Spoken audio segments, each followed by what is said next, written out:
እዛ እድሜ ወደ ስራ እንድትገባ ያውም ትምህርት አቁመ እንድትገባ ምንድነው በጣም ከባድ ምክንያት የሆነው? እንዳልከው ነው። በአባቴ ቤተሰብ ያስተዳድር ነበር። ወጣ አክቹአሊ አባቴም እያለ እንትን ነው ብቻ የምንፈልገው ኑሮ አይደለም የምንኖረው። ብዙ የተቸገርን እንደ አንድ ታሪክ ያለን እንትን ይሄ በባቄላ ቀቅለን በሲኒ ተሰፍሮ ተሰጥቶን እየበላን ነው የምንኖርበት ታይም ነበር። ይመስላል በጣም የችግር ላይፍ ነው። ተሰፍሮ ማለት በጠግብም ባጠግብም ተሰፍሮ ነው ትርፍና የምትበላው። ተሰፍሮ ካልሆነማ ብዙ ልጆች ነን፣ 5 ልጆች ነን። እንዴት ነው የሚሆነው? አይሆንም። ውስጥ በ20 ብር ትላላክ ነበር? ኦፍ ኮርስ በብራን እንዴ አንዱ አንተ ነህ እንዴ ላኪው? በብርኩ ላኪው መርካቶ ውስጥ አዎ።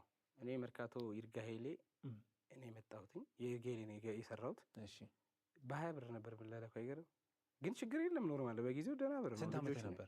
አረጁጭ ነኝ በጣም። እኔ በጊዜ ነው ስራ የጀመርኩት። 15 ዓመት ጀመርኩኝ። ቤት መብላት አልበላም። ከዛ የቤቱ ገዛ ቆመ። ጓደኛዬን መጠበቅ ጀመርኩኝ ምግብ ለመብላት። አብሮ አደግ ጓደኛዬ ማለት ነው። አብሮ አደግ በሚለው የሳበኝ ተምሮ ምናምን ጠብቀው ነበር እስኪ በላ ድረስ። የሆነ ሰዓት ላይ ከበደው እኔን ማብላት ነው እንጂ መጦር ከበደው። ከዛ አይ አልበላም ቤት እበላለሁ ማለት ጀመረ። አስወራ ነው እና ትዝ ይለኛል አንድ ጊዜ እናቴ በዛ ሲቹዌሽን ውስጥ 100 ብር ሰጥተኝ ያለቀስኩበት ማለት ነው። ወንድ ልጅ ነህ አግኝቻለሁ። ከዛ ነው ወደ ቤት የተመለስኩት ድጋሚ።